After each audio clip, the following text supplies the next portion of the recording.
abantu bakwiye kumenya ko Imana ihererwa icyubahiro mu buzima bwacu bwose tunyuramo. Yego. Bwaba ari amakuba, bwaba ibyishimo, byose bijya bifataniriza hamwe kuyihesha icyubahiro. Yesu atagwaye icyo ashaka ntibivuga ko atari Yesu. Ntabwo bikuyeho ko ari Yesu. Kugera ku rwego uyu muntu winjiriye aba ateye ubwoba ku buryo ashobora kujya ku musozi agiye gusenga akajya abwira Imana ngo nutabikora ngo bikore ngo kugira ngo mbone kuri Imana, ngo bikore kugira ngo abantu bamenye kuri Imana, nubwo itabikora. Niyo ntabwo igirwayo n'akantu gatoya yakoze kuri wowe gato, kuko utwo ni dutoya nyine. Mukuri reba nkawe gutya, abantu bose Imana yakoreye kuva mu gitondo yagiriye neza barimo barayiririmba, ijwi ryawe ryonyine niryo ryayihesha kumva umutima wayo uzamutse ngo mbaye Imana. Abantu batekereze ko ibi bintu kabiri. Ntabwo Imana igirwa Imana nawe, oya, ahubwo ni Imana utaranabaho. Yego. Utaranabaho niyo. Yego. Iri rembo ni irembo bagendana umujinya w'Imana ku rurimi. Yego. Bagenda bawitwaje. Aba bantu nyine nabo bahagaze mu muryango bahamagara abaza kwinjira mu rusengero. Yego. Muri iyi miryango yose uko ari itatu, yose ihagazemo abavugabutumwa nshaka kuvuga. Umuryango wa mbere ni uwo nguwo. Kugira ngo ibi bintu tuze kumva kuki amadini yiyongera cyane, ariko ugasanga ububi bw'abantu nibwo bugenda burushaho guhishurwa. Yego. Ugasanga ubugambanyi buruzuye kandi amadini ashinzwe kudiringa n'icyaha, kandi agomba guhangana nacyo, kuko kuva nta n'idini ryigisha gukora ibyaha ntarihari. Ahubwo bituruka hehe? Yohana aza yaje abwira abantu ijambo rivuga ngo ndi ijwi ry'urangururira mu butayu. Azanye inkuru imwe yonyine, mwihane mutunganye inzira z'Uwiteka. Yesu nawe aje nta yindi mesaje yaje azanye mesaje ivuga ngo mwihane kugira ngo ubwami bw'Imana bube muri mwebwe, mwihane. Aha, ndashaka rero kuvuga, unyemerere dufate urusengero. Insengero zose ziri mu isi zose zivuga ko zizera Yesu Kristo nk'umwami n'umukiza wabo, tuzigira urusengero rumwe. Yego. Kugira ngo ibi bintu byumvikane neza. Yego. Nitumara kurugira urusengero rumwe, turucemo imiryango itatu. Turucemo imiryango itatu yose yinjira ijya muri uru rusengero.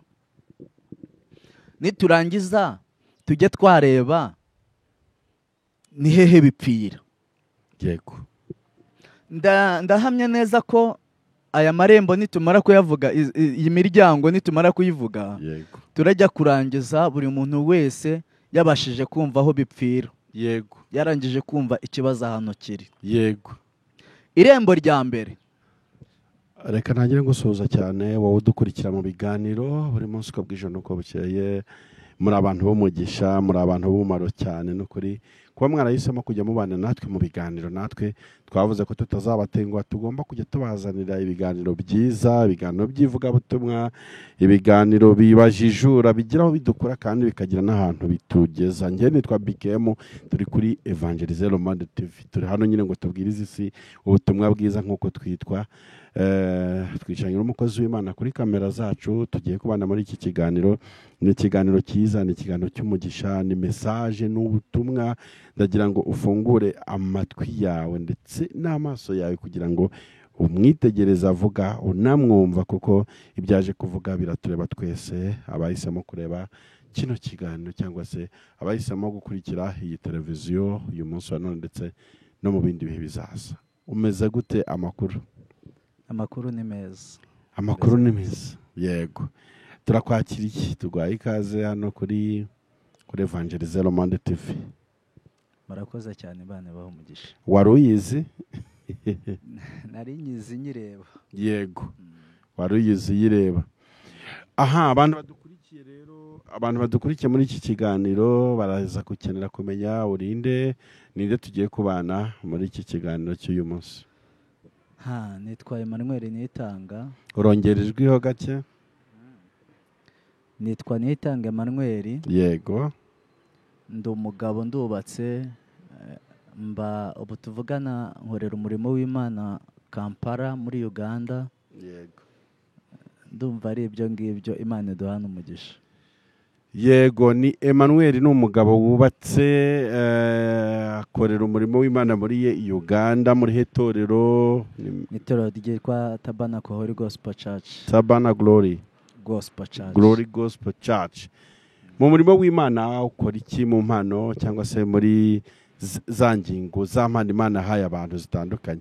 Wewe wahamagawe. Ndi umwigisha. Uri umwigisha. Yes, yitwa Emmanuel, ni umwigisha, asengera muri urwo rusengero avuze rukorera muri Uganda. Akaba aje hano rero kugira ngo n'ubundi atwigishe cyangwa se aduhe ubutumwa ijambo ry'Imana ryagennye ko abutugezaho binyuze muri we. Niyo mpamvu y'iki kiganiro tugiye kuganira, kandi kuko ni umwigisha mwiza, nanjye nk'ijwi ry'umunyamakuru ndabihamya, nakurikiye ibyigisho bye bitandukanye kuri televiziyo, anyuzaho ubutumwa bwiza bwa Yesu Kristo. Harya yitwa gute ya channel? Yitwa Ihema ry'Ubugingo TV. Ihema ry'Ubugingo. Kuki wa Yesu ryo? Ihema ry'Ubugingo TV. Iyo niyo channel akoreraho cyangwa se avugiraho ubutumwa bwiza bwa Yesu Kristo. Wanayisura, wenda turayishyira munsi y'iki kiganiro ku buryo ushobora kuyisura ukajya ubona ibyigisho bye bya buri munsi ahatambutse. Muri Uganda mumeze neza se? Uvuye Uganda uzanye ubutumwa hano mu Rwanda iwacu iwanyu? Tumeze neza, turashima Imana.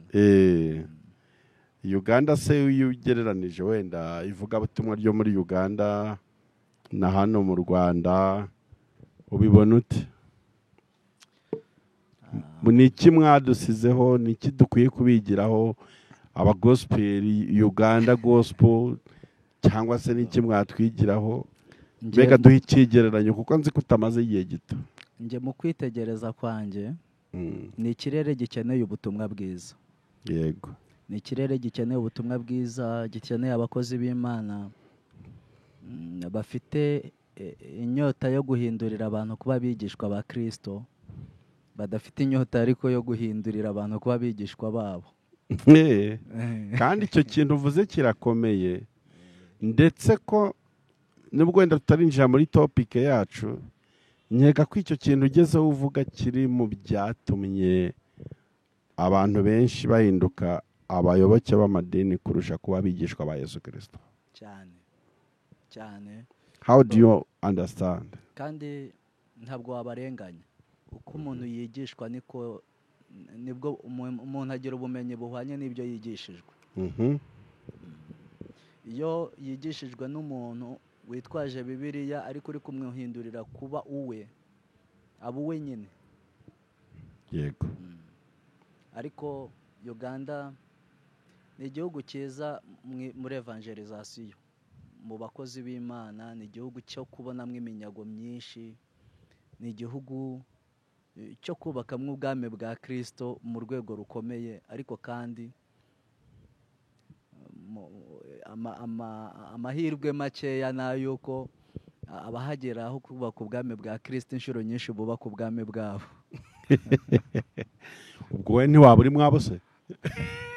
Ntabwo byiza, ariko umutima wanjye n'umwuka w'Imana uri muri njye bimpamiriza yuko nta kibazo mfitanye nayo mu buryo nahamagawemo.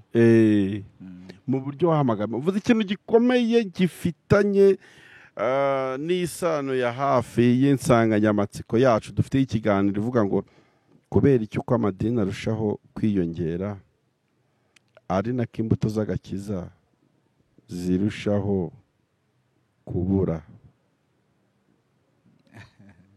ubukristo bukaba amagambo gusa, ubukristo bugahinduka amagambo. Icyo ni ikintu gikomeye kandi ni topic ireba umwigisha. Nshaka ko tuganiraho tukayidevelopa, ariko ubanje gusenga Imana. Reka dushime Imana. Turagushimye cyane Mwami Imana yacu, tugushimiye ubuntu bwawe, tugushimiye urukundo rwawe, nanone uduhaye umugisha kugira ngo icyo washyize muri twebwe tugisangire n'abandi kibashe kudukizanya nabo. Nyemerera nkugirireho umugisha nanone, ngushimiye ko uduhaye aka kanya kuri iyi TV, kandi ndagushimiye kubw'umuteguro wawe mwiza. Ntabwo nari narabiteganyije, ariko wewe wari warabiteganyije. Nuko duhera umugisha hamwe muri iki kiganiro, utwungura ubwenge, Mwuka Wera duhe guhishurirwa, kugira ngo tutaza kurenga umurongo, ahubwo ibyo tuvuga byose tubivugishwe n'ubwami bwawe mu izina rya Yesu, amen. Urakoze cyane. Reka twinjire muri iyi nsanganyamatsiko. Ubibona ute? Ubyumva ute?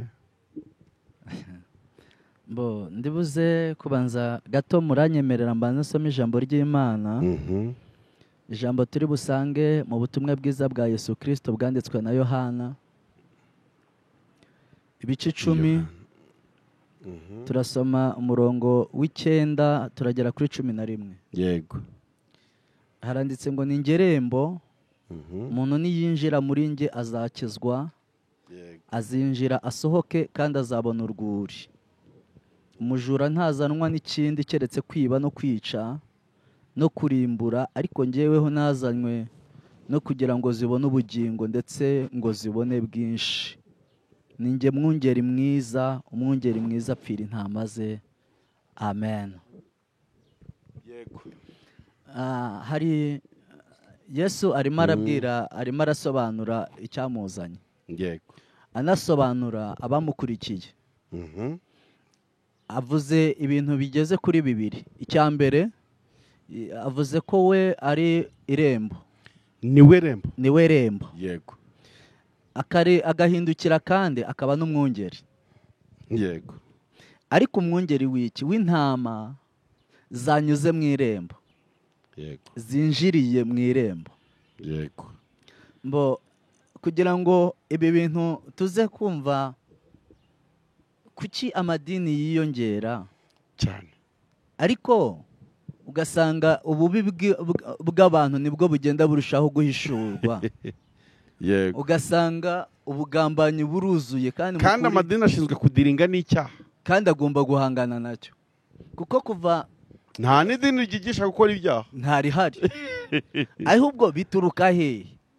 Yohana aza yaje abwira abantu ijambo rivuga ngo ndijwi ry'urangururira mu butayu. Azanye inkuru imwe yonyine: mwihane mutunganye inzira z'Uwiteka. Yesu nawe aje nta yindi message yaje azanye. Yaje azanye message ivuga ngo mwihane, kugira ngo ubwami bw'Imana bube muri mwebwe, mwihane. Ndashaka rero kuvuga, unyemerere dufate urusengero. Insengero zose ziri mu isi zose zivuga ko zizera Yesu Kristo nk'umwami n'umukiza wabo, tuzigira urusengero rumwe. Yego. Kugira ngo ibi bintu byumvikane neza. Yego. Nitumara kurugira urusengero rumwe, turucemo imiryango 3. Turucemo imiryango 3 yose yinjira ijya muri uru rusengero. Niturangiza tujye twareba ni hehe bipfira. Yego. Ndahamya neza ko aya marembo nitumara kuyavuga, iyi miryango nitumara kuyivuga, Yego, turajya kurangiza buri muntu wese yabashije kumva aho bipfira. Yego. Yarangije kumva ikibazo ahantu kiri. Yego. Irembo rya mbere ndibuze kuryita iry'abakozi b'Imana, ariko bagendana ku rurimi rwabo umujinya w'Imana. Pardon. Birakaze bya bintu, reka nicare numva ibi bintu neza. Ntawamenya. Bagendana umujinya w'Imana ku rurimi. Yego. Bagenda bawitwaje. Aba bantu nyine nabo bahagaze mu muryango bahamagara abaza kwinjira mu rusengero. Yego. Muri iyi miryango yose uko ari 3 yose ihagazemo abavuga butumwa nshaka kuvuga. Umuryango wa mbere ni uwo nguwo. abantu bitwaje uburakari bw'Imana, bafite ifuhe ryinshi ry'umurimo w'Imana, yego, bafite ifuhe ryinshi ry'ibyaha bikorwa, yego, bagahagarara bakereka abantu uburyo bazarimbuka, kandi ibintu bari kuvuga ni ukuri. Uburyo abantu kubera ibyaha byabo Imana izabica, ku buryo iyo bari kubivuga bavuga uburyo Imana izaba hari umuriro ugenewe abakoze ibyaha, uba wumva umuriro wamanutse uhita uwubona, uba uri kuwubona. yego.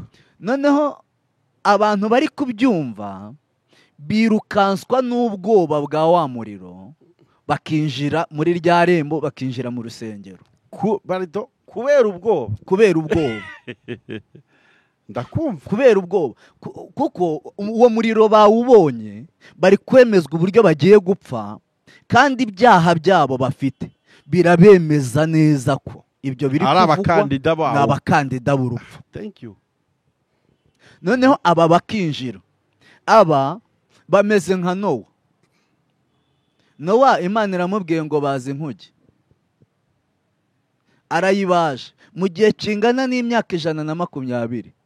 Nowa ari kubaza inkuge, kandi Imana yamuhaye amakuru ko igiye kwicisha abantu umwuzure.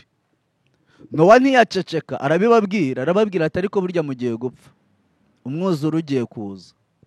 Ubwoba babyumvana, uburyo bari kumva umwuzure waje, baza birukanka, baza kumufasha kubaza, barabaza. Iri rembo rero ikibi cyaryo ni iki? Nuko bitajya bitinda mu muntu, yego, ubwoba bugeraho bugashira, yego. Bamwe bakava mu rusengero bakongera inzira yabinjije akaba ariyo basohokeramo, bagasubira muri bya byaha. Ndege barindira umuriro bakawubura. Nowa witubeshya, imvura irahita. Wikomeza kudushuka ngo uri mu rugendo, iyi mvura iri buze guhita.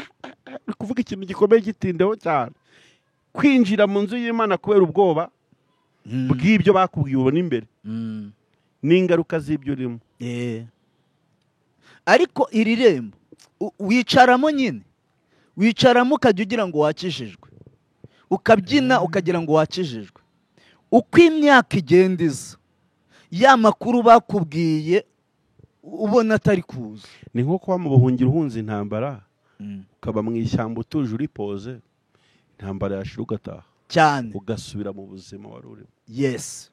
Cyangwa no gukubwira ko intambara igiye kuba ukayitegereza ukayibura, kuba ati nahungiye ubusa, ntayihari.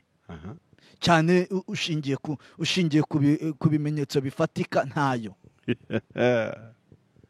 Noneho abagira neza, ab'intwari ni abasohoka, bikagaragara ko intwari nizisohoka.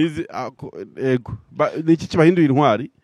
Ikibahindura intwari ni uko bitwereka neza ko nyine bagiye badahari. Yego. Ariko abandi kube wa mwuga bakoraga bawukorera mu rusengero, kuko ubwoba bwarashize. Filozofi irimo iraza, ndi kuyumva. Ubwoba bwarashize, nta kibazo bafite cyane. Ibintu bababwiye yuko umuriro uzaza ntawo babonye. Mwitubeshye, iyi mvura irahita. Ntabwo rero bamwe ntibari busubire mu kabari, abandi ntibari busubire aho bakoreraga uburaya, bari bubikorere mu rusengero.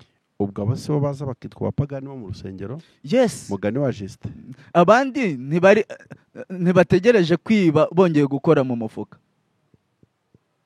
kuko umwuka w'ubujura uracyari muri bo, bazakoresha na Bibiliya bibi. Noneho buretse ikintu cyababayeho no guhindura iseta gusa. Bahinduye iseta ariko ntibigeze bahinduka. Icyo kintu uvuze kirakomeye, iryo jambo uvuze rirakomeye. Umunsi umwe nigeze kuba nari ndi mu ishyamba ahantu ndimo ndasenga. Yego. Igihe kigeze cyo gutaha, ndazamuka ngo ntahe, nsanga haruguru hari iteraniro rinini. Hari iteraniro rinini ririmo, hari umudamu wari uri hagaze imbere, ari kuvuga ukuntu Imana yamugiriye neza. aravuga ati ngewe mureba nari indaya mu migina, ngo ngewe mureba nari indaya za Kadirake. Aravuga ngo Imana yankuyeyo, atera za haleluya nyinshi. Mu gihe yari ari kuzitera numva ijwi nari ndi gutambuka, ijwi riraza rirambwira ngo arambeshyeye, ntaho nigeze mukura, ahubwo yinjiye mu rusengero kugira ngo agirirwe icyizere. Noneho uyu nguyu rero ukubitanye nawe muri mu masengesho, uzi ko mwene wanyu ngo yakijijwe, ugaterana nawe haleluya, uzi ngo yarakijijwe. Mu minota mike cyane akora ibitangazo, ukajya wibaza niba ari impanga ye. Iri rembo ni irembo ritangaje kandi ryica umuntu ahagaze. Niko wa mugabo we, njyewe mfite ikibazo. Ubwo abo bantu bicaye mu izo nsengero mwabe matorero bameze utyo, aho ntibibeshya n'ubugingo cyane kuko bazi ko ariko gukizwa, bazi ko bakijijwe, aho hantu hadevelope. Kandi nubwo bavuga ko bakijijwe, babizi imitima yabo ubwabo ni umuhamya w'uko badakijijwe. Kuko hariho ibintu bimwe twibeshya. Ijuru ritari muri wowe ukiri mu isi, nta n'iryo ufite mu ijuru. Okay, uravuze ngo niba utarajya mu ijuru ntaryo uzajyamo. Ni ukuri ntaryo hari. Igihe uri mu isi ukaba nta juru riri muri wowe, nta n'iryo uzabamo, kuko ribanza kutubamo tukazaribamo. Ntabwo ridutegereje ngo tuzaribemo gutyo nk'abantu bagurutse. Yego. Rero iri rembo riravunnye. Yego. N'abavugabutumwa bavukira muri iri rembo nabo baravunika mu murimo, baravunika cyane. Harimo n'ikibazo muri Evangélisez. Baravunika cyane kuko ibyo bonse nibyo bagabura.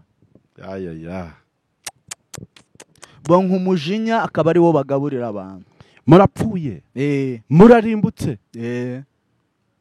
Ibyo si ubutumwa bwiza, ni imbuzi. Yes, ni imbuzi.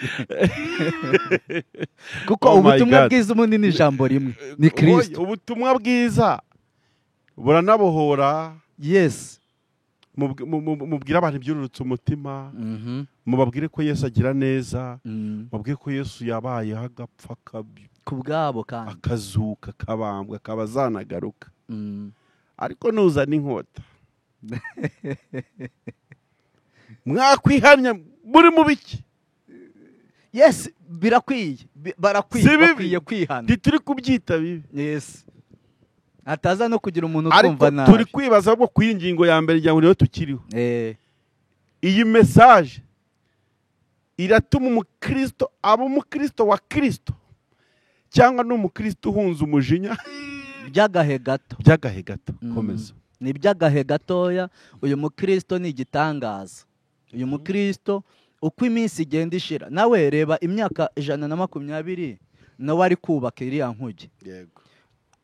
Uzi abantu bamufashije kubaka ntibagira akagero. Ariko wumva ivugabutumwa ritakijije undi muntu uwo ari we wese. Yego. N'umuryango wiwe ukarokoka kubw'ubuntu bw'Imana. Kubw'umugisha bagiriye kuri Nowa. Aho hantu hatinde we. Kubw'umugisha bagiriye kuri Nowa, Imana ikiza umuryango we, ikiza abahungu, abana biwe, ikiza abakwebe. Ese ubundi bakize babikesheje gukiranuka kwabo? Gukiranuka kwa Nowa gusa. Yego. Wumva iryo vugabutumwa ryo mu myaka 120, ariko ritashe nta munyago. Yego. Kandi baraje kwihana. Yego. Baraje kwihana, bakajya bakavuga bati turaje, ati Imana tubabarira ubusambanyi, sava. Bakamufasha kubaza, bakabaza imyaka 10 gashira bari kubaza, bahindukira bareba ikirere, bareba izuba, bakavuga ati nta mvura izagwa, Nowa yaratubeshye. Yego. Bagasubira mu kabari bakabisikana n'abandi baje nanone kubaza. Yego. Ariko nabo bazanywe n'ubwoba. Si urukundo bakunze inkuge, ahubwo bari kuvuga ngo uyu mwuzure wazaduhitana.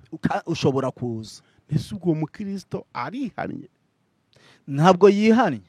Ntabwo yihannye. Cyangwa avuye muri pozisiyo yari arimo. Icyakora agiye kugama. Agiye kugama.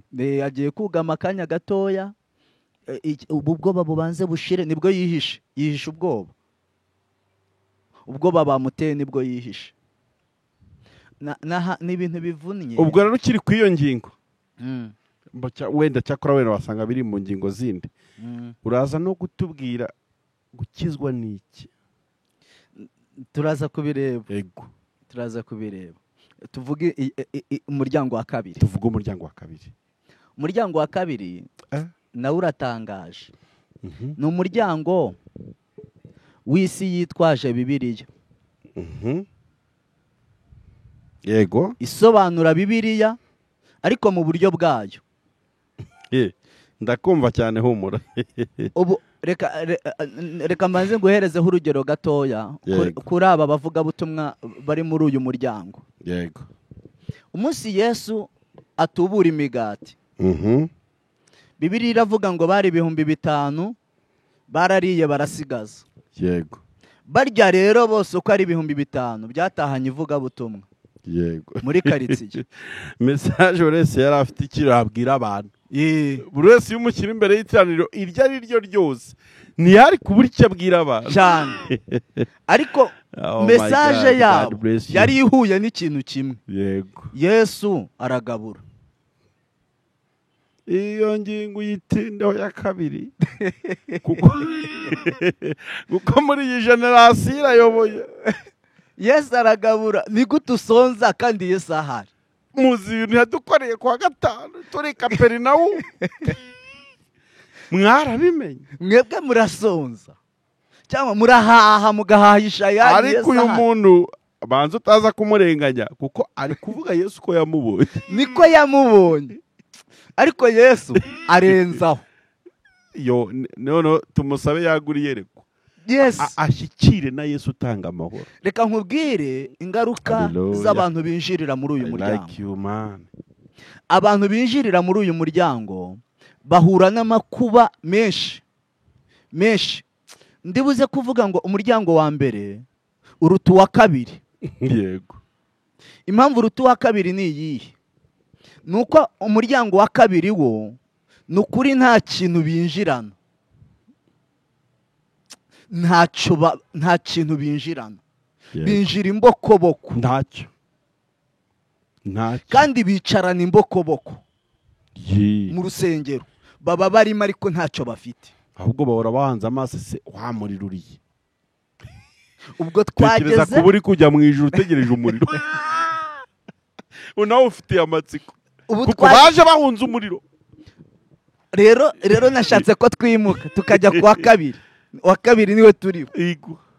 Turi ku isi ijya isobanura Bibiliya, igafata Bibiliya ikaba ariyo yitwaza, ikigisha Bibiliya ariko mu buryo bwayo. Bibiliya bari kwigishira hari niyo ariko logique ni yabo. Bo bameze nk'uko umuntu yakubwira akakubwira ngo njyewe ndi bube mu kazi kawe, ariko icyo nkeneye ni umwanya wo kwicara muri ko. Yewe reka twimuke dunge kwira izuba ryari ritwishe kabisa. Aha twagiye. Ni irembo rya kabiri, ni irembo riteye ubwoba kuko ryo ni irembo ryinjiriramwo abantu benshi cyane. Binjiramo uko umunsi ukeye, uko umunsi uvuyeho undi ukaza cyane. Gusa ikibazo kandi iryo rembo ririmo abigisha benshi cyane. Erega riraryoshye. Ariko se reba rirateraniro rya Yesu n'imigati ukuntu ryanganaga. Wowe iyo ugikubitana n'abantu bangana kure buri wese agafata akarere ajyamo. Tuje kubabwira Yesu twabonye. Kandi koko baramubonye. ntabwo bari kubeshya. ariko kandi baramuvuze, yabaye n'imigati, baramuvuze umunsi wakurikiyeho baje ari igihiriri, ubutumwa barabuvuze muri karitsiye. hahandi ujya uwaje acumbagira ubu arigenza. Umunsi wa kabiri abacumbagira bose baraza, twibutse abantu ko aba bantu batagiye gukizwa. Yes, baje gukizwa, bagiye kureba. Urakoze, thank you baje gukizwa, you got it, thank you. Ntabwo baje gukizwa, baje gukira. Abandi baje kureba niba ibyo bababwiye ari byo, ari ukuri. Ni irembo rigoye, aho reba umunsi wakurikiyeho ngo baje kumushaka, Yesu arabihisha ngo baramuhiga koko, baramushaka. Ubu hari ukuntu abantu bajya bashaka bagasenga, bakurira imisozi, wajya ubareba ukavuga ati aba bantu kwere barashaka Imana. Rero hari ikintu kimwe gitangaje, Yesu azi ishyaka ryo kumushaka, ararizi azi nuje kumushaka koko, aramuzi.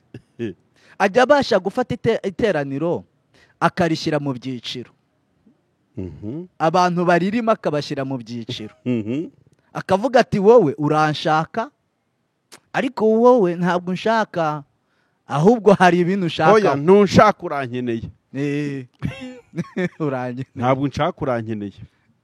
noneho ngo umwanya bamugezeho, inkwakuzi ya mbere ahise imubwira ati ariko koko ukaduhemukira bigeze aha, wikora ugende n'ukuntu twararitse. Oh my God, wikora ugende utanatubwiye ahantu ugiye, uzi imisozi twuriye tugushaka. Yesu ababwira ijambo. Mu by'ukuri Yesu yari abahaye indi mesaje yo kunganira y'ejo batahanye. Yego. Arababwira, icya mbere yahereyeho yabanje kubabwira, arababwira ngo ubu koko ninjye mwashakaga cyangwa niya mitsima ejo mwariye mu gahaga. Arangije abahereza mesaje, arababwira ngo ninjye mutsima umanuka uva mu ijuru. Ibyo ku bana b'abantu ni bito cyane, kuko umutsima barawuzi.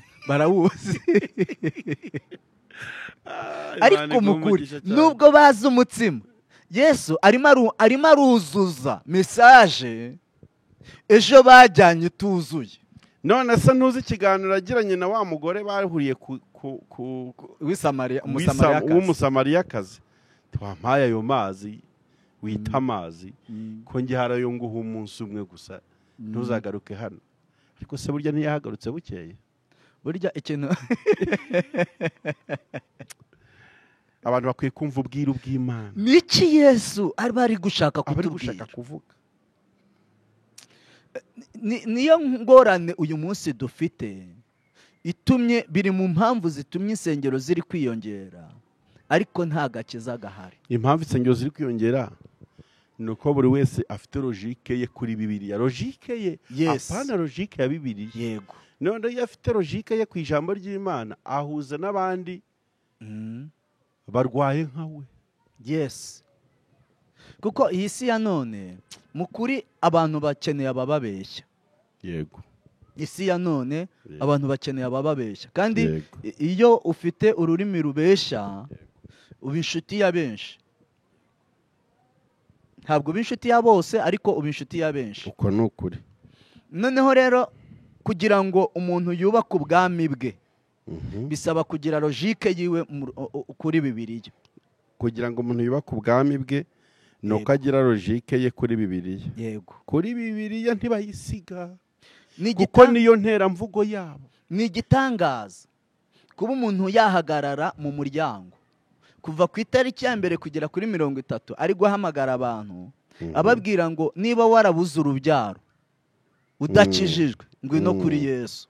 Yego. Mukuri urinjiye nibyo, ariko mu rusengero mw'imbere harimo abandi bamaze imyaka iruta iyo ufite, batari babona urubyaro. Imana yo kabyara iruguhe, ariko ntibibe impamvu yawe nyamukuru yo kwinjira mu rusengero. Abantu hasubiramo.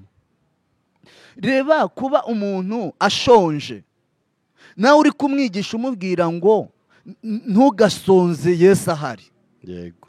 Kandi abantu ajemo harimo abamaze igihe kiruta icy'amaze bashonje kandi babanye neza na Yesu. Yego. Barahira indahiro ivuga ngo nubwo twagera ku munsi wo gupfa ntabwo tuzakurekura. Yego. Ariko uyu yakurujwe ko Yesu atabyemera ko asonza. Yego. Abantu bakwiye kumenya ko Imana ihererwa icyubahiro mu buzima bwacu bwose tunyuramo. Yego. Bwaba ari amakuba, bwaba ibyishimo, byose bijya bifataniriza hamwe kuyihesha icyubahiro. Yesu atagwaye icyo ashaka ntibivuga ko atari Yesu. Ntabwo bikuyeho ko ari Yesu. Kugera ku rwego uyu muntu winjiriye aba ateye ubwoba ku buryo ashobora kujya ku musozi agiye gusenga akajya abwira Imana ngo nutabikora ngo bikore ngo kugira ngo mbone kuri Imana, ngo bikore kugira ngo abantu bamenye kuri Imana, nubwo itabikora. Niyo ntabwo igirwayo n'akantu gatoya yakoze kuri wowe. Gato kuko utwo ni dutoya nyine. Mukuri reba nkawe gutya, abantu bose Imana yakoreye kuva mu gitondo yagiriye neza barimo barayiririmba. Ijwi ryawe ryonyine niryo ryayihesha kumva umutima wayo uzamutse ngo mbaye Imana. Abantu batekereze ko ibi bintu kabiri. Ntabwo Imana igirwa Imana nawe. Oya. Ahubwo ni Imana utaranabaho. Yego. Utaranabaho niyo. Yego. Iri rembo ni irembo ribi rijya ribuza n'umuntu winjiyemo gukizwa. Nta mahirwe uyu muntu aba afite yo kuzakizwa. Kubera iki? Abonera Imana mu mirimo yakoze uwo munsi. Kandi nabwo iyo arenze aho ngaho asigara akeneye kongera kuyibona nk'utarigeze kuyibona. Yego. Uyu muntu ahorana inyota y'isi. Inyota y'isi ihora ikura muri we rwose, kuko niyo bayaza. Yego. Barayiyaza, abigisha barayiyaza kubera ko biraryoshye. Kandi pe tujye tunagaruka nanone, biraryoshye kubwira abantu ko Imana ibagiriye neza. Iyo nkuru ari uyumva n'uyivuga, iyo nkuru iraryoshye. Simbi ni ukuri iraryoshye. Bise bituma nibutse igihe Abisiraheli bajyanwaho iminyago i Babuloni. Mbere y'uko bajyanwaho iminyago hari igitangaza kimwe cyabaye. Imana yabwiye Yeremiya imwibira ibanga ry'imyaka bazamarayo, ko ari imyaka 70. Yego. Yeremiya abihanura kandi hari undi muhanuzi witwa Hananiya. Yego. Bamaze kujyanwaho iminyago, Hananiya nawe arahanura, arababwira ngo ni imyaka 2 yonyine ngo ubwoko bw'Imana n'ibintu byo mu rusengero byose bikagarurwa. Imyaka 2 bituma Abisiraheli bageze i Babuloni banga kurongora, banga kubaka amazu, ngo ntabwo babikorera mu mahanga. Imyaka 2 nishira bazagaruka mu masezerano. Bibazanira akaga gakomeye kugera ku rwego ngo agahinda n'umubabaro. Ya myaka barayitegereje irashira, irakomeza, babona ntibavuyeyo, bariheba. Bituma bafata inanga barazimanika, baravuga ngo ntibazongera kuririmba. Yego. Aba bavuga butumwa bari muri aya marembo bakora iki? Ikintu cya mbere bakora, Satani ni intwaro Satani akoresha kugira ngo arememo abantu urwango bazanga Imana ejo. Yego. Ako developer ça. Bakaremamo urwango bazanga Imana ejo. Kuko uko bitinda mu matwi yabo ko Imana ibagiriye neza, buri munsi bumva inkuru ibabwira ngo ibibazo mwari mufite birarangiye, intambara mwari mufite zose zirarangiye. Oya, bafite n'amakuru ya reference y'abantu Imana yigezeho imigati, none bo baraje nta kintu bari kubona, nta kintu bari bafite ayo makuru. Kandi hari n'andi ahora mu matwi yabo buri munsi uko bagiye gusenga babwirwa ijambo rimwe ribabwira ngo abakwanze bagiye kukugarukira, yego, abakwanga Imana igiye kubica cyane, niyo barajyayo ku ijuru ritabaye. Donc iyo ijuru ritabaye babura aho bakwirwa, bamwe bagiye kubura aho bakwirwa. Nizo nyigisho ziba mu matwi yabo kandi bakava aho ngaho. Urabitahana uyu munsi, igitangaza cyo kuboho, igiterane cy'iminsi 70 yo kubohoka no gukira karande. Umuntu akinjira amazi ko azayirangiza yarabohotse. Komeza songa mbere papa, komeza uvuge. Bikarangira iyo myaka ikintu kimwe kiba cyarabayeho, nuko ryarari rya cya kintu yari afite riba ryarikubye rikaba ryinshi. Yego. Kuko yabisengeye afite icyizere cy'uko birangiye. Yego.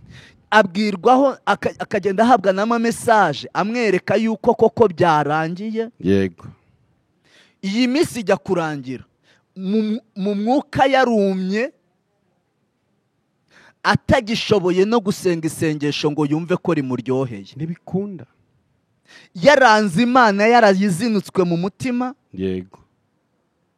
Uzi ko Imana yababaye icyo gihe cy'Abisiraheli, ikongera gutuma Yeremiya ikamubwira ngo subira, genda ujye kumbwirira Abisiraheli bashake, kugira ngo babyare igihe cyo kugaruka kitazagera barashize. Barebe umwandu baturukaho, bagwire begusha kugera ku rwego Imana ijya kubakangura ibabwira ati muri gukora iki kw'imyaka ibajyana? Imyaka iracyahari yo kuba muri ubu buzima. Ngo Imana irababara, ariko umva iherezo rya Hananiya. Imana yahise ibwira Yeremiya iramubwira ngo kubw'iki kintu Hananiya yakoze, nta kindi nakora usibye uko agomba gupfa. Umva rezilita bivuyemo. Izi nyigisho abazigisha abantu baba bari muri iri rembo inshuro nyinshi ntibarama. Bicaye bategereje urupfu. Kuko Imana ijya ibabazwa n'ubugingo biciramo, n'urwango barema mu bantu hagati yayo, bakasigara bayisenga ariko bayanga. Umuntu akaririmba ariko adakunda Imana. Yego. Ku buryo no mu gihe Imana ivuze bahita babyegeranya n'ibyo bavuze abandi bavuze, kavuga ati n'ubwashize yaravuze. Yego. Bagasigara batagikeneye kumva ngo Imana iravuze. Ariko tugize umugisha Imana yavuga yo kabyara. Ngiye. N'umugisha cyane. Rero ni irembo ribesha umuntu uko akijijwe kandi adakijijwe. C'est ça. Bakabyina cyane, bakaririmba cyane, ukajya wumva ijwi waryumva ukavuga uti uyu muntu ni marayika yigenda, ari kujya mu ijuru. Ariko muri we nta mbaraga z'agakiza ziba muri we. Oya, yicaye ahantu nko kwiseta, yitegerereje guhura n'umugati gusa. Yitegereje umugati. Ngo ajye kubwira n'abandi. Nawe ubura. Intambara iraba intambara. Nawe ubura aranga Imana. Nibyo wavugaga. Kandi ikintu gisekeje nuko Imana ntabwo abantu ihereza imigati ari abakishijwe. Yego. Oya. Ako gasobanure neza. Ahubwo ni abantu bose. Barakwica noneho. Ntabwo ari uko niko kuri. Ntabwo Imana abantu bose ni ya bose. Wenda n'abakijijwe bazamo. Ariko imigati ni icyita rusange cyane. None se umuturanye wubatse inzu nziza, ugira ngo bose muturanye bubatse inzu nziza barasenze? Oya. Ariko Imana yarabyemeye. Amafaranga arabikora. Hari ibintu byacu atari na ngombwa ngo abahanuzi baze byacu. Yego. Ni ibyacu ko twubaka amazu, ariko kandi ni n'ibyacu ko tunakodesha. Yego. Kuko turi abantu. Yego. Itandukaniro ryacu ni Imana ifite mu ibyo bintu. Yes. Itandukaniro ryacu ni rimwe, ni ibyiringiro byacu by'ahazaza. Yego. Mose yavuze ijambo igihe Imana yari imaze kuvuga ngo ntabwo nzagendana namwe. Mose ayibwira ijambo, arayibwira ngo niki kizamenyesha amahanga yuko twakugiriyeho umugisha. si uko ugendana natwe ngo bigatuma dutandukanywa n'amahanga yose yo mu isi. cyari ikimenyetso simusiga. Ntabwo ari uko yubatse amazu meza, ntabwo ari uko bafite amafaranga menshi, ahubwo ni uko bagendana nayo. Yego. Niryo tandukaniro, nicyo kintu kigomba kurema itandukaniro, ni uburyo ugendana n'Imana. Wenda inaha ngaha ho bishobora kuba bifite ukuntu bimeze neza. Twebwe iriya muri Kampala, umukozi w'Imana ngo kugira ngo yumve ko afite amavuta, nuko agomba kuba afite imodoka nziza aparika ku rusengero. Nyine uwo ngo ni bwaba afite amavuta. Ariko itandukaniro ni rimwe, ni uburyo tugendana n'Imana. Ntabwo rihishe mu bintu dufite tugaragaraho, ntabwo ari imibereho yahindutse. Hari n'abantu bazi kubivuga neza bakavuga bati ubu mundeba aya mafaranga mfite nuko nubashye Imana. Yego. Birashoboka ko yayaguha ibitewe nabyo, ariko kandi cyane cyane cyayaguha ni ubuntu bwayo. Yego. Iri rembo rero riravunanye. Irembo ryinjiriramwo abantu benshi. Pawulo bigeze bamutera umujinya ntacyo, reka turisome mu ijambo yandikiye mu rwandiko yandikiye Abafilipi ibice 3:17. Wumve ukuntu yavuze abo bavugabutumwa bo muri iryo rembo. Yego. Murongo wa 17 haranditse ngo, turagera kuri 20. Yaranditse aravuga ngo, bene data mugere ikirenge mu cyanjye muhuje imitima, kandi mwite ku bakurikiza ingeso zacu izo mudufiteho icyitegererezo. Yego. Hariho benshi bagenda ukundi, abo nababwiye kenshi, nanone ndabababwira ndira yuko ari abanzi b'umusaraba wa Kristo. Amaherezo yabo ni ukurimbuka. Kubera iyihe mpamvu rero? Imana yabo ninda, biratana ibiteye isoni byabo, bahoza umutima ku by'isi. 20. Naho twebweho iwacu ni mu ijuru, niho dutegereje umukiza ko azava, ari we mwami Yesu Kristo. Amen. Ndashaka kuvuga iki ku ibintu bitatavuze. Ni igitangaza kuba umuntu ashobora guhamagarirwa kuba umubwiriza butumwa, ariko ivugabutumwa ryiwe ryose rigatangirira kunda rigasoreza kunda. Yego. Uburyo ubuzima bugiye kugenda neza, uburyo ibiryo bigiye kuboneka, uburyo imyambaro, ugasanga naho ivugabutumwa ritangirira naho risoreza. Yego. Icya kabiri, avuga icya kabiri kibiteye isoni byabo, ngo ni igitangaza mukozi w'Imana kubona umuntu w'umukozi w'Imana wahamagawe ashobora guhindura ivugabutumwa inkweto yambaye, ikote yambaye, akaba ari ryo rihinduka ubutumwa, akamara ku ikote yambaye iminota 30, ngo arimo aravuga ngo iri kote mureba rigura amadolari, nariguze amadolari 300. Ntabwo bwari ubutumwa.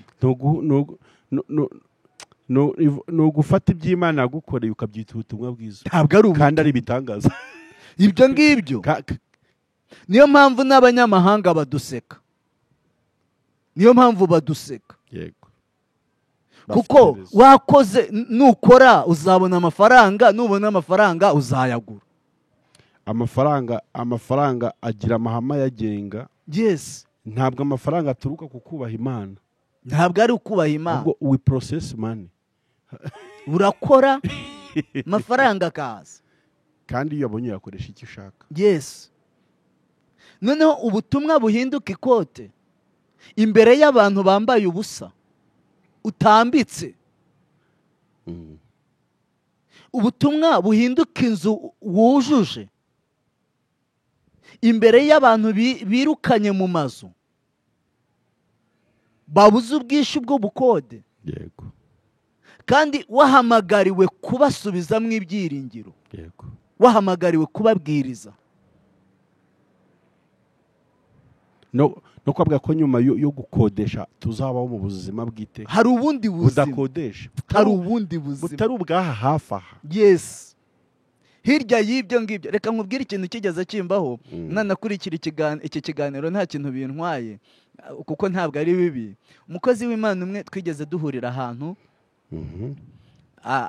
arabwiriza.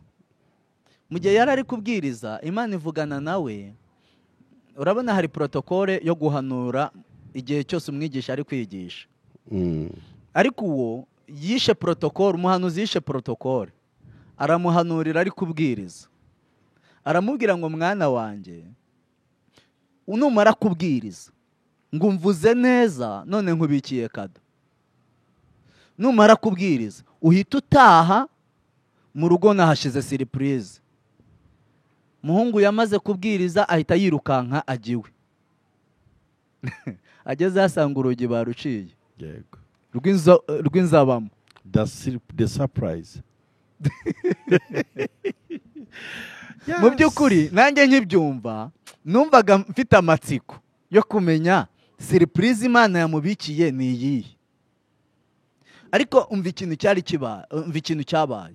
Yahise ahamagara nyir'inzu aramubwira ati inzu banyibye urugi, nari nagiye gusenga none mvuyeyo nsanga urugi nta ruriho. Nyir'inzu aramubwira ngo shyira umutima hamwe, ni njyewe urwo rugi warukuyeho, nari maze iminsi nibaza uburyo nakwirukana mu mazu yanjye, none nabukereye, none nabubonye. Harya reka nkubaza, uyu muntu abanye nabi n'Imana? Oya. Hariho ibintu abantu dukwiye kumva.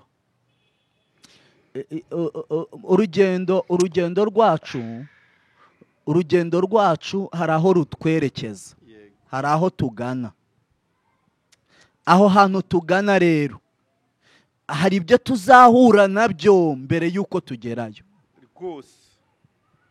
Ibyo tuzahura nabyo ntabwo bikwiye kudutesha inzira turimo. Mungu yararize abwira Imana, arayibaza ati ibi ni ibiki unkoreye? Ariko mu by'ukuri Imana yari ifite ikintu ikoze kandi kinini. Surprise. Byarangiye isi imubwira ngo nategure ubukwe kandi ameze uko. Yabuze ubwishyu bw'inzu. None mwinjije muri projet y'amamiliyoni. Ngo tegura ubukwe. Ariko ubukwe yarabukoze n'umugabo. Hari ibintu tujya tugira tukamera nkaho nk'ubureka nkwibarize. Urabona Yesu ageze ku kidendezi i Betesida. Yego. I Betesida bakavuga ngo hari amabaraza 5 ngo kandi buri baraza ryose ryari ririho abarwayi benshi. Siko Bibiliya ivuga? Yego. None se Yesu agezeho yakijije bangahe? Umwe. None se umwe yari yahaye iki Yesu? Ntacyo. Abo se atakijije bamutwaye iki? Bamugomeye iki? Ntacyo. Ijya ibyemera, ijya yemera ko byakubaho. Rimwe na rimwe tukabitekereza nko kurubanura ku butoni cyane. Ariko nubwo ibyemera haba hari ikintu irimo irakora imbere. Ntabwo icyo uyu munsi wahuye nacyo gikwiye kukumaramo imbaraga z'icyo uzahura nacyo ngo wumve ko urugendo rurangiriye aho. Ubuzima buracyakomeje mu ntambara zawe, mu bibazo byawe, hirya ubuzima buracyakomeje. Kuko nicyo gituma umuntu wirebera Imana hafi, wiyireberaho project, ngo wumve yuko ibyo ngibyo. Reka nkubwire, Imana yahatanze isezerano kubizera bose. Yaravuze ngo nimunyura mu mazi ntabwo azabatembana, ariko muzayanyuramo, ariko muzaba mwayanyuzemo. Abantu bagoye kumva context ya Bibiliya, kuruta kuyenterpreta. Bakwiye kubyumva. Ikibazo gikomeye, nimuca mu muriro ntimuzasha, ariko muzaba mwawunyuzemo. Kandi reka nkubwire, Saduraka na Meshaki na Abedenego bataragera mu itanura ntibategereze kuzogezwa. Mw'irembo rya kabiri abigisha baririmo,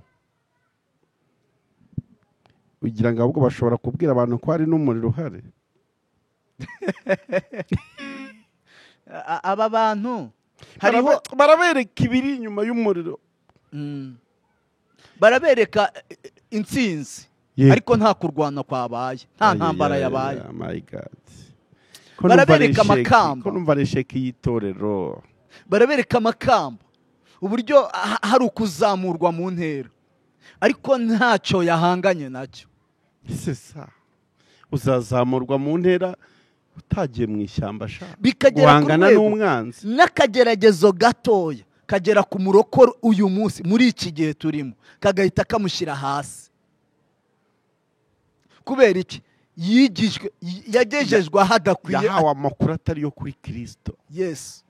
Ntabwo bigeze bamubwira ko mu bantu bari ku kidendezo hakize umwe gusa, kandi biturutse ku rukundo rw'Imana, ku rukundo. N'aba ngaba arekeye aho ntabwo abanze. Oh my God. Ntabwo abanze. Twagiye ku irembo rya gatatu tugasoza aho mugabo we. Rya gatatu rero tuzagaruka ibi bintu byawe rero ngiye kubishyira mu episode. Irembo rya gatatu ni irembo ryiza ryo guhishurirwa urukundo Imana igukunda. Guhishurirwa ni irembo rihagararamwo abavugabutumwa bake. Ni irembo kandi nanone ryinjiramwo abantu bake. Ryinjiriramwo abantu bake. Yego. Abandi baba baseseye muri rya rindi ry'isi yitwaje Bibiliya. Right. Ni irembo umuntu arizwa n'ibyaha bye. Nta kindi kintu ategereje. Kankubwira ikintu kibabaje. Ntabwo turi bwifashishe Bibiliya, ahubwo turavuga ubuzima bwacu bwa buri munsi. Come on. Hari abantu bakijijwe muri uru Rwanda rwacu. Yego. Barakizwa mbere y'uko bakizwa bari abajura, bari abasambanyi, bari abantu bakora ibihambaye. Yego. Ari inshuti z'ababyeyi babo. Nubwo bakora ibyo, ugasanga n'umujura buri cyumweru cyangwa buri kwezi iwabo barishyura ibyo yibye, ariko ni inshuti nabo. Umunsi yatuye ko agiye gukizwa iwabo bakamuca. Yego. Wowe ntutinya aho tugeze mu gihe umusiramu umwana wakizwa yamubwira ngo kwa gatandatu nzabatizwa, Isa akamutegurira ibirori. Yego. Nta kintu wumvamo. Yego. Yego. Ni gute se ibyo bintu se bisa bite? Nuko se basobanutse? Oya, ahubwo nuko uyu muntu nubwo aje gukizwa yinjiriye ahantu habi. Nta kintu ari butware isi. Yego. Ntabwo ari buyihungabanye. Urabona hari igihe umuntu aba afite ikibazo kiri mu irembo kabisa. Ikibazo kiri mu irembo abantu binjiriramo. Hari igihe umuntu aba afite nk'urusengero, noneho wajya kumva abarozi barimo baravuga, bakajya baganira akavugana bati runaka we ntimumukoreho mumwihorere, runaka ntimuzamukoreho nta kintu dutwaye ni umuntu wacu. Kubera iyo mpamvu ntacyo yangiza ku bwami bwa Satani. Yego. Rero iri rembo ryo guhishurirwa urukundo, abantu bakwiye kumenya ko Imana ibakunda kandi urukundo rwayo rutagererwa mu byo bafite, mu byo batunze. Yego.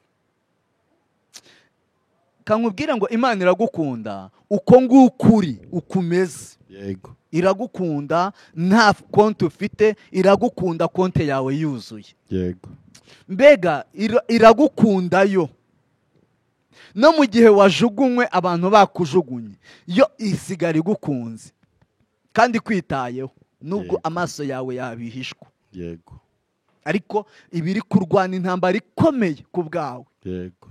Imana, abantu rero binjiriye muri iri rembo ryo guhishurirwa urukundo bakunda Imana, nibo bajya bumva banapfa kubw'urukundo rwayo. Sesa. Kuko nk'uko Yesu yadupfiriye akitanga ku bwacu, basigara bavuga ngo natwe tubonye amahirwe yo kugira ngo tumugaragarize urukundo tumukunda. Yego. Nibo barahira ngo naho itadukiza. Naho itadukiza. Ariko mana we. Nta cyatuma duhangara kwitandukanya n'urukundo rwayo. Amen. Ntabwo ibi ngibi bivugwa n'abasenga, ahubwo bivugwa n'abahishuriwe urukundo Imana ibakunda, rukabinjira. Imana n'urukundo n'ukuri, kandi uguma mu rukundo, haguma mu Mana nayo ikaguma muri we. N'ukuri. Haleluya. Amen.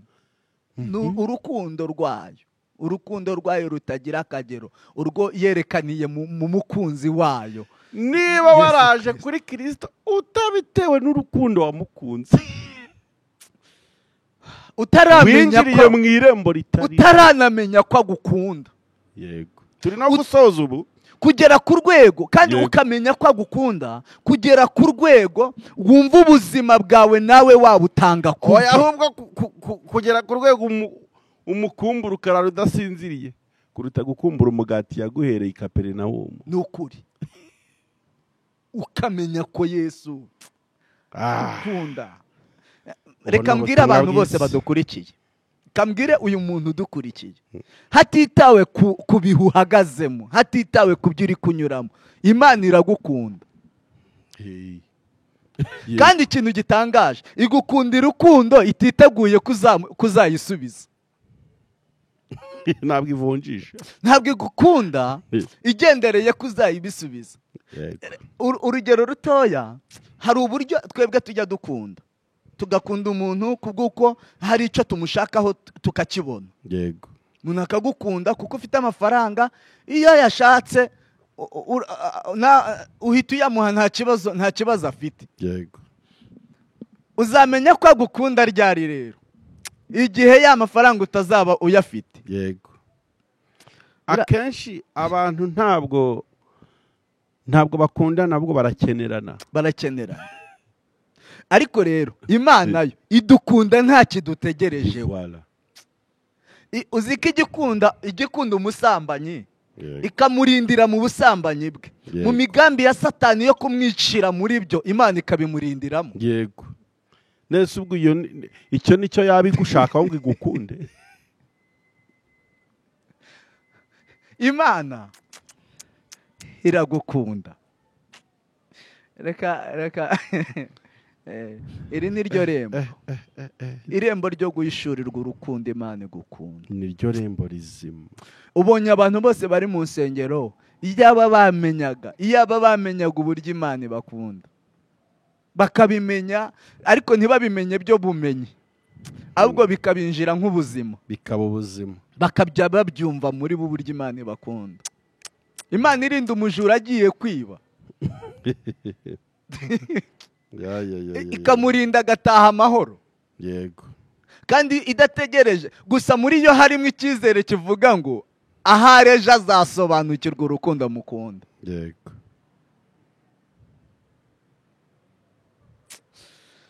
Ni ryo rembo. Iri ni ryo rembo. Yohana yavuze ijambo ryiza, yaravuze ngo kuko Imana yakunze abari mu isi cyane, ngo byatumye itanga umwana wayo w'ikinege, ngo kugira ngo umwizera wese atarimbuka, ahubwo ahabwe ubugingo buhoraho. Kandi twebwe kuko twayikunze cyane, ntacyo twatanze uretse kwakira urukundo yadukunze. Nta kindi. Nicyo giciro. Hallelujah. Nicyo kiguzi twazanye. God bless you. Nicyo giciro twasabwe. Nicyo dusabwe. Nicyo twasabwe. Ni ukwakira icyo yakoze. Mbega ni ukuza akakubwira ibintu ko ngukunda, wakemera urukundo rwanjye. Can you become my friend? Wakemera. Wanyemerera ukanyakira ko ngukunda. Ariko igitangaza, biragoye ibintu biduca mu matwi, inyigisho twumva muri twebwe, amarembo twinjiriyemo, ni igitangaza, bitubuza kwegera urwo rukundo rwa Kristo. Bitubera inzitizi zo guhura n'urwo rukundo.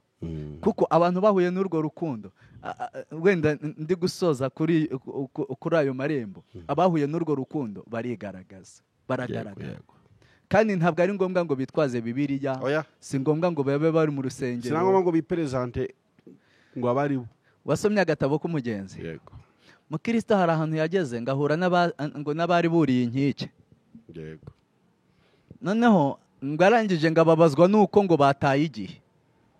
Arangije arababaza, bene data murimo murajyahe? Baramubwira ngo turi ku Gisiyoni gushimirwayo. Arababaza ati none se ko mutanyuze ku irembo, kuki mutinjiriye ahakwiye kwinjirirwa? Baramubwira ngo ariko tubona ntacyo turushije, twese turi mu nzira imwe. Yego. Wumve kwibeshya, abantu bakibeshya ko nabo bari mu nzira kuko bari mu rusengero. C'est ça. Mukristo ngo arababwira ngo ni gute turi mu nzira imwe kandi hariho irembo ryacinguriwe kwinjiramo. Baramubwira ngo ariko ubundi wa mugabo we uraturusha iki? Usibye iyo kanzu wambaye, Imana ishimwe, usibye iyo kanzu wambaye, icyabarusha deje barakibonye. Usibye niyo n'uwo muzingo tubona ufite mu ntoki, icya kabiri abarusha. Usibye n'urwo rufunguzo turi kubona wambaye, n'amakuru, n'icyo ubundi uturusha. Arababwira ngo shimye ko mubibonye. Haleluya. Ndabishimye kuko mubibonye. Ngo ubwo mfite ibi ngibi kandi nkaba narabihawe na data buri. Glory be to God. N'ikimenyetso kigaragaza ko azamenya umunsi nzaba ngezeyo, kuko ari we wabimpaye. Ibi ngibi nibyo bizatuma twibukana. Ndabarusha umwambaro w'urugamba w'urugendo. Umwambaro yari yambaye wamutandukanyaga n'abandi. Ngo bawureba bageze ku isoko ry'imburamumaro, ngo bitegereje umwambaro bambaye, ngo babona ntisa n'imyambaro yabo. Ngo bumvise ururimi bavuga, ngo bumva ntibavuga nkabo. Reka nkubwire, irembo ryose winjiriyemo niyo soko y'ibyo ukora. Yego. Ibyo ukora, reba ibyo ukora gusa wowe uramenya irembo, bituruka ku irembo winjiriyemo cyane. Uri kwagitinga neza icyo wagabuririwe mu irembo winjiriyemo. Ariko Yesu we aracyakomeje umushinga yatangiye wo kugukunda. Niyo waba uri muri ayo marembo, ari ready kukwakira niwemera urukundo yagukunze. Kubyemera gusa, isufite accepte, kubyemera gusa, kwemera gusa, ukamubwira ngo ndemeye, byonyine nicyo kiguzi. Yego. Brother, tuzakomeza. Yego. Tuzakomeza iki kiganiro. Ndagira ngo abantu bajye muri comment. Ndabizi ko ugiye gusubira Uganda, ariko nanjye ndi mu nzira nza mbwire n'abantu bari Uganda ko mu minsi izaza Evangélisez le Monde TV izaza kubasura. Tuzakora ibindi byigisho byinshi bitandukanye. Ariko mu ijwi rya Evangélisez le Monde TV nk'umunyamakuru, ndagushimiye ko ubashije gutanga ubutumwa bwiza butagoretse. Amen. Kandi bwuzuye ukuri. Umuntu ushaka wenda kuri iyi topic yacu, kuri iyi nsanganyamatsiko twarimo turaganiraho, ivuga ngo kubera iki amadini arushaho kwiyongera ariko imbuto z'agakiza zirushaho kubura, ubukristo bukaba amagambo gusa. Twabonye amarembo abikora ateza izo ngaruka. Ariko birangiye tubonye n'irembo rizima. Kuri wowe nk'umwigisha, wenda nko mu munota umwe dusigaranye, ni ubuhe butumwa rusange ushaka ko abantu bari by'iki kiganiro bakuramo nka rezilita? Ubutumwa nahereza buri muntu wese wumva iki kiganiro ni uko Imana ikeneye ko ugaragaza nyawe uwo uriwe. Ntabwo gukizwa ari idini. Yesu yarabivuze ari kubwira Nikodemu, aramubwira ngo umuntu utabyawe n'amazi n'umwuka ntabwo azinjira mu bwami bw'Imana. Yego. Nkaba nubwo waba uri mu bitabo byinshi by'itorero, nubwo waba ubarizwa uyoboye ibintu bikomeye mu itorero, ariko ukaba utaravutse ubwa kabiri, ukaba utarahuye n'urukundo rwa Yesu, ngo urira amarira avuye mu kuba wahishuriwe ububi bwawe, ukwiye kongera kwihata gushaka Imana, ukayishaka nk'utarigeze ahura nayo, ukayibwira ngo kiza ubugingo bwanjye urupfu, yego, unyihishurire ku bw'urukundo rwawe, kuko Yesu we ahora ateze amaboko ashaka kuruhura abarushye. Imana ibaha umugisha. Imana ibaha umugisha. Hari umuntu wakurikiye kino kiganiro ushobora kuvuga ati se uyu muntu afite inyigisho hehe, najya mbona ibyigisho bye gute kugira ngo njye mukurikira akomeze kumfasha mu by'uru rugendo? Inyigisho zitambutsa kuri channel yitwa Ihema ry'Ubugingo TV. Ihema ry'Ubugingo TV, ndibwira ari aho.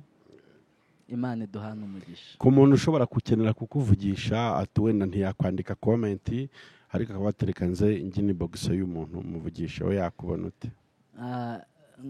Kuri WhatsApp nkoresha ingande, ni uguteranya 256 78 15 845. Ariko inyarwanda ni uguhamagara gusa, ni 078 58 456 74. Okay. Yes, aduhana umugisha. Wasengera abantu b'Imana tugasoza. Reka dusenge. Turagushimye Mwami Yesu, tugushimiye ko wabanye natwe muri iki kiganiro. Ni benshi bari bucyumve, ni na benshi bazacyumva. Ndasenze nsaba kugira ngo umugisha umuntu wese uzafata umwanya we yumva iki kiganiro, ineza yawe izagaragare mu buzima bwe, uzongere uremerwe mu mutima we, uzongere uremerwe mu bugingo no mu mwuka we, mu izina rya Yesu Kristo rifite imbaraga.